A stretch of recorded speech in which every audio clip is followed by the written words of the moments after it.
Hello, welcome to Disruptive, the podcast from Harvard's Wyss Institute for Biologically Inspired Engineering. I'm your host, Terrence McNally. The mission of the Wyss Institute is to transform healthcare, industry, and the environment by emulating the way nature builds. Our bodies and all living systems accomplish tasks far more sophisticated and dynamic than anything yet designed by humans. By emulating nature's principles for self-organizing and self-regulating, Wyss researchers develop innovative engineering solutions for healthcare, energy, architecture, robotics, and manufacturing. They focus on technology development and its translation into products and therapies that will have an impact on the world in which we live. At the Wyss, folks are not interested in making incremental improvements to existing materials and devices, but in shifting paradigms. In this episode of Disruptive, we will explore bio-inspired robotics. Many of the most advanced robots in use today are still far less sophisticated than ants that self-organize to build an anthill, or termites that work together to build impressive, massive mounds in Africa. From insects in your backyard, to creatures in the sea, to what you see when you look in the mirror, engineers and scientists at Wyss are drawing inspiration to design a whole new class of smart robotic devices. We're going to explore this exciting territory in a 3-part episode of Disruptive, featuring 3 members of the Wyss faculty, CONOR WALSH, Robert Wood, and RADHIKA NAGPAL. Today's guest, Robert Wood, is the Charles River Professor of Engineering and Applied Sciences in the John A. Paulson School of Engineering and Applied Sciences, founder of the Harvard Microbiotics Lab, a founding core faculty member of the Wyss Institute, and co-leader of its bio-inspired robotics platform. Wood completed his MS and PhD degrees in electrical engineering and computer sciences at UC Berkeley. In 2010, Wood received the Presidential Early Career Award for Scientists and Engineers from President Obama for his work in microbiotics, and in 2012 was selected for the Alan T. Waterman Award, the National Science Foundation's most prestigious early career award. Welcome, Robert Wood, to Disruptive. Thank you. I mentioned a few biographical highlights, but before we jump into your work, in your own words, can you tell us a bit about your path? Sure, I'd be happy to discuss. So I guess my interest in robotics started as a graduate student. So I was trained in the sort of classically in electrical engineering, but my interests sort of branched out beyond a sort of single disciplinary track. And so robotics was a natural fit.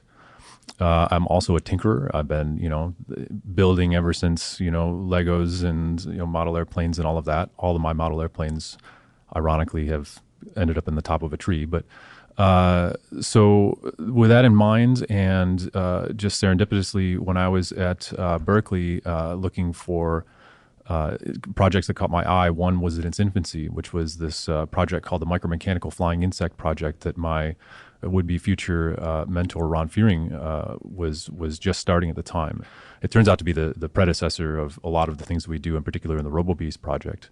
And so that was just starting, and it caught my eye as really opening up a huge number of challenges that sort of taken for granted for other types of engineering and robotics projects. Like, for example, if you're going to make a little flying robot, then there's nothing off the shelf which is going to give you the types of things that you need, the types of components that you need for these devices. How do you make them? How do you power them? How do you control them? What sensors? What computation and what power? All of these were open questions that had no solutions. And so that struck me as a very rich bath of problems that we could sort of dive into. And to get a little bit more specific, one of the things that I wanted to do is figure out how to control their flight. And my advisor, Ron, more or less said, they don't exist yet, so you got to go build them first. And so that sort of had this natural path to it that led to a lot of our work in how do you build complex devices at these small scales. So one thing I hear is you're a child with your dad, remote control airplanes, and now here you are in your career, smaller, tiny, and so on, but still things that fly. Right. Actually, I recall wanting to be an aerospace engineer, but my dad thought that was not lucrative enough. So I had the choice of electrical and mechanical. But yeah, it came around. I mean, and it's not necessarily flight per se. It's just these complex systems, multidisciplinary systems that you have to develop solutions that span some of these disciplines. Now, one of the things that I keep finding when I'm talking with folks at Wyss is, of course, the biological inspiration, the whole platform that you're in and so on. So here's a simple but big question. Why do you study bees? So bees specifically are just a metaphor. I mean, the devices that we make are more fly-like than bee-like, but the bees are supposed to be sort of a metaphor for the collective behavior of these insects. So one of the big aspects of this project that we were collaborating with RADHIKA NAGPAL, that she was leading this question of how these things would work together such that the whole are greater than the sum of the parts, just like a bee colony, for example.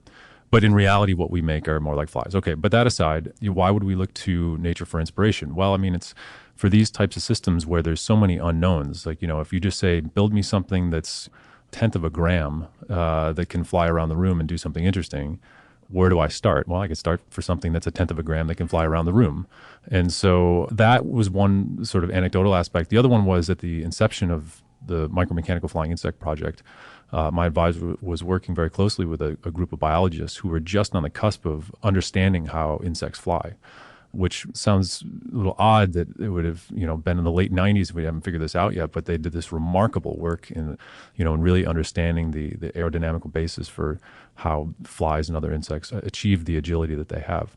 That was, I guess, maybe the first and one of the most sort of memorable examples that I have of biologists, engineers working together to mutual benefit, and that sort of stuck with me all along. So you've been working on flying insect robots for nearly 15 years, right? And ROBO-BEE is the first insect-sized winged robot to demonstrate controlled flight. Can you tell that story? And by that I mean, like, what was the problem? What was the inspiration? What were the big challenges? What were the breakthroughs? Kind of the narrative of how you got to that flight. So with ROBO-BEEs, I guess it started in my lab, at least shortly after I arrived at Harvard. Well, a lot of the work that I was doing as a graduate student was figuring out some of the core, like, well, how do we develop motors, if you will, the little actuators for these things, given that, again, nothing is off the shelf. How do we think about how do we build devices at this scale that can, for example, flap wings around? So we had a little bit of that in place, and I just tried a few sort of crazy ideas and demonstrated that indeed it was very feasible to start to make things which could actually get off the ground, extremely uncontrolled and unpowered and tethered and all of this. But that just gave us enough ammunition to put together this larger project, this ROBO-BEEs project, and start to attack these problems sort of one by one. And so some of the problems that we had at first started from still, how do you build? Everything that we were doing before that was, it might have produced working prototypes, but at great expense and time, and it was very tedious and required a great amount of skill. It was very hand sort of assembled stuff. And so how do we overcome all of these challenges to make many repeatable high-performance prototypes with feature sizes ranging from roughly about the size of your hair, right, the diameter of your hair. So how can we do that? That was one. Okay, so we spent a lot of time figuring that out. Next, moved on to, well, if we can do these, the design space for these types of things is enormous. Even if you go by what we think the insect is doing, there's still so many variables there that we don't know what is functional versus what is phylogenetic, or just what are the constraints that the insect is being posed. So we used our processes to try to work through dozens of generations of designs till we got something that could fly, could produce the sort of forces and torques it needs to control its flight. Then the next challenge was control. How do we think about wrapping a controller around this system? Next challenge after that was sensors. Everything that we were doing previously with control was with off-board sensing. So now how do we migrate that on-board? And so the list goes on. What we're currently working on is what we've learned from control and now migrating that on board with some of our collaborators who are making custom integrated circuits to do some of this. And then also power, also with some collaborators both within and outside of the Wyss Institute. So it's just a series of challenges that we try to sort of knock out one by one. And, if you ask us, for example, well, what's the most challenging thing? Well, it's currently what we're working on. Oh, sure it is. Yeah. We have solutions for the other stuff. So you're doing what 15 years ago was a dream, right? What's next? So the next for us in the ROBO-BEEs project is to continue adding in onboard sensing, to continue adding in onboard control, meaning custom integrated circuits that will do everything that we've been learning using big offboard computers. That also sort of dictates that we need to change around the design. It needs more payload. So it's a sort of circular thing. What we want to do is just cut the tether and have everything be fully autonomous. And so it sounds easy, but again, it comes back to these challenges with, even seemingly simple things. Well, can't you just put a battery on it? Well, yes, if the batteries existed at that scale. Well, do you have to redesign batteries? Well, yes, the chemistry works out fine. It's just a matter of packaging.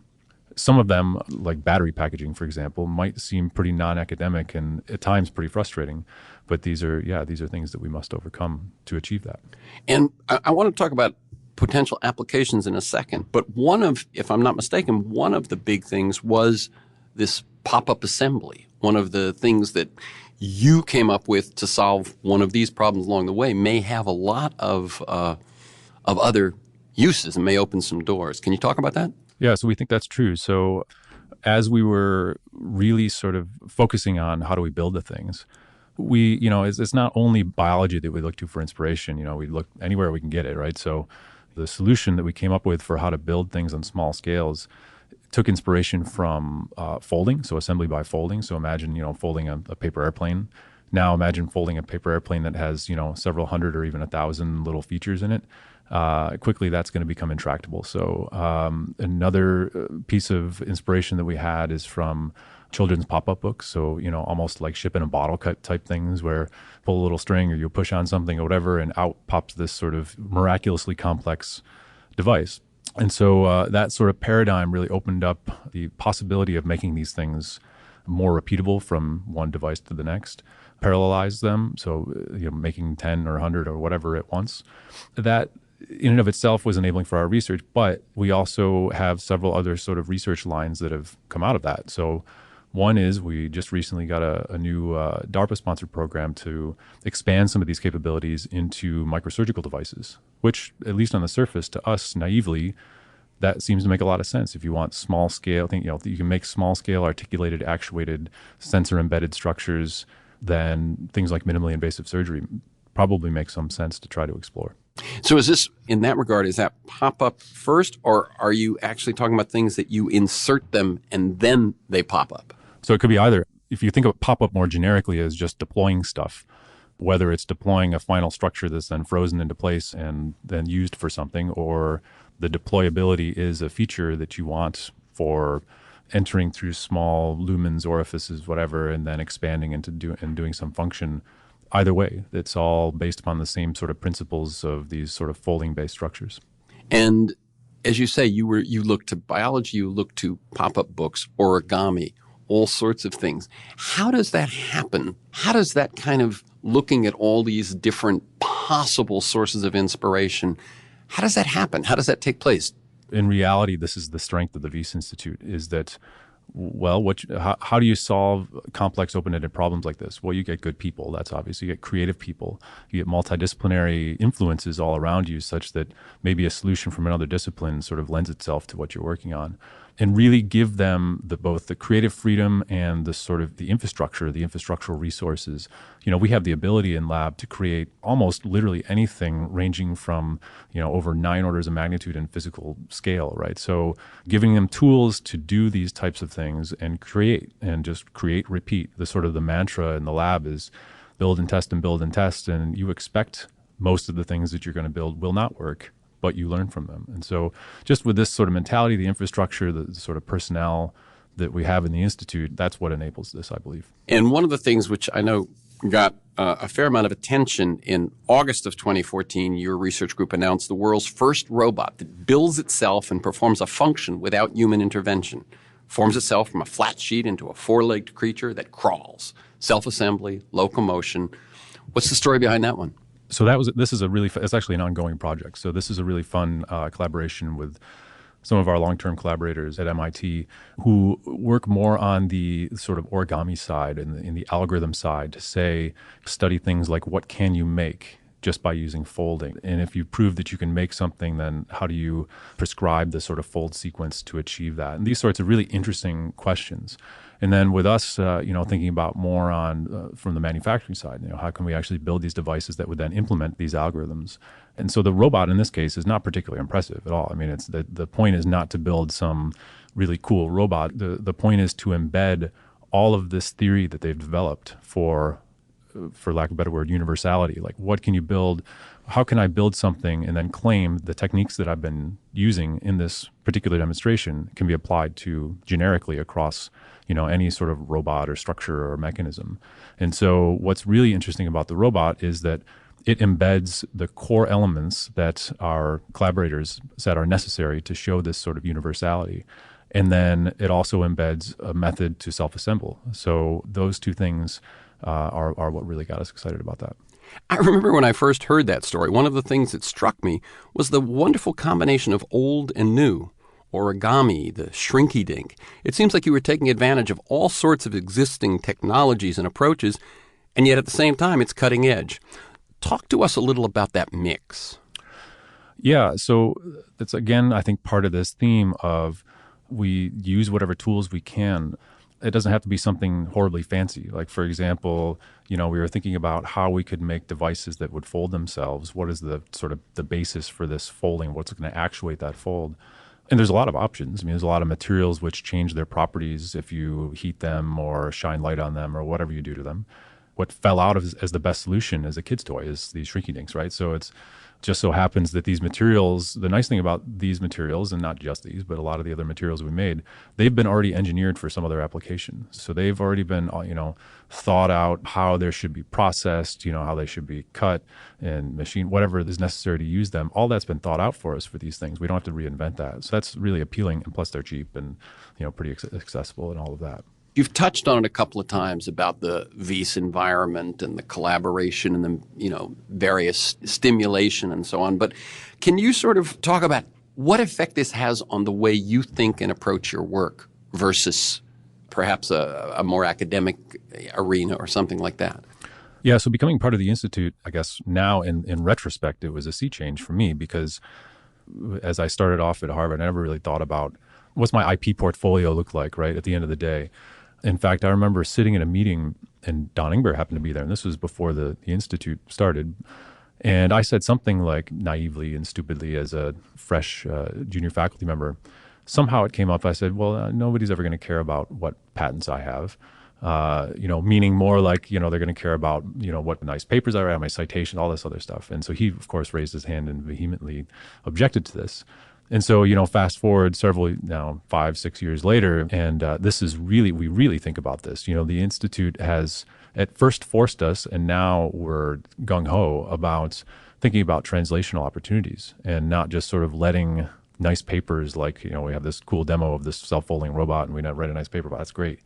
But now thinking about what are the next 2, 3, 4 steps? What is the next, who's going to take this and find the markets for where this would be applicable? Who's going to start the company? Who's going to go start to negotiate the license deals? Have we filed a patent on this yet? All of these questions are instant now for us.